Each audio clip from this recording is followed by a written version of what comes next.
Some people don't need to prove anything. They enter a room, and the room adjusts.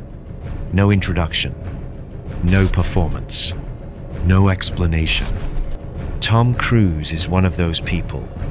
Journalists who meet him describe the same thing. An immediate sense that he is in control, without raising his voice, without demanding attention, without trying. That kind of presence isn't charisma in the way people understand it. It's something colder, dominance, without aggression. Most people think dominance is loud. Tom Cruise is dominant without force. He occupies space freely. He leans. He spreads out. He touches objects that aren't his. Not invasively. Not aggressively. Casually. That casualness is the signal. Touching objects and people communicates one thing. I have implicit permission to exist here. The brain reads this instantly. Permission implies status. Status implies authority. No words required. Friendly control. Tom Cruise doesn't dominate like a threat. He dominates like a host. He smiles constantly, but not politely, not nervously. A genuine smile, relaxed jaw, narrowed eyes, no tension. This matters because physical expansion without warmth feels dangerous. Physical expansion with warmth feels unquestionable. It creates friendly dominance, the most effective form. People don't resist it. They absorb it. Personalization as control. Another pattern appears in every interaction.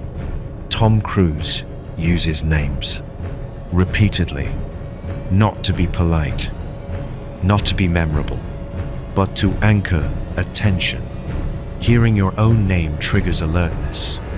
It pulls focus back instantly. When someone uses your name while speaking, they are deciding when you re-engage. It's a subtle power exchange. He controls rhythm. He controls focus. You follow. Eye contact that doesn't release. Most people break eye contact when they pause speaking. Tom Cruise doesn't. He pauses words, but keeps eye contact. This creates discomfort. Then tension.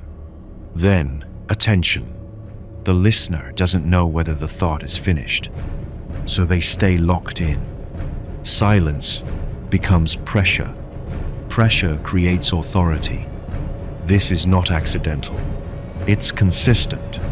Subcommunication, alignment. Here's the core mechanism. Every signal Tom Cruise sends says the same thing.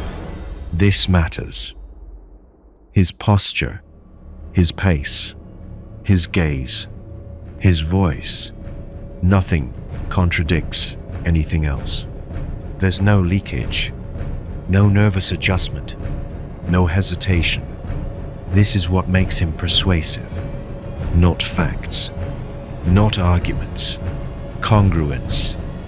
When subcommunication aligns, people stop evaluating truth and start responding to conviction, voice, as finality. Listen closely to how he speaks. Downward inflection, decisive endings, no verbal uncertainty. He doesn't sound like someone sharing thoughts. He sounds like someone standing behind conclusions. The brain reads this as commitment. Commitment is persuasive because it removes ambiguity. Ambiguity invites challenge. Finality shuts it down. The dangerous side of conviction. Here's the cost. Conviction creates power, but it also creates blindness. When you believe you are right, you stop updating. Tom Cruise's charisma didn't just elevate him, it insulated him. Criticism became noise. Opposition became ignorance. Eventually, his inability to see himself from the outside led to public implosion. Power without self-correction turns into rigidity, and rigidity always breaks.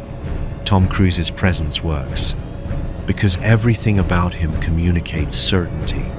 That certainty commands space, pulls attention, overrides resistance, but it also narrows perception. This is the paradox of dominance. Conviction creates influence. Doubt creates adaptability. Too much of either destroys you. Most people lack conviction. A few lose themselves to it. Tom Cruise shows both outcomes. People don't follow truth. They follow certainty. And certainty, when left unchecked, becomes the thing that destroys the very power it creates.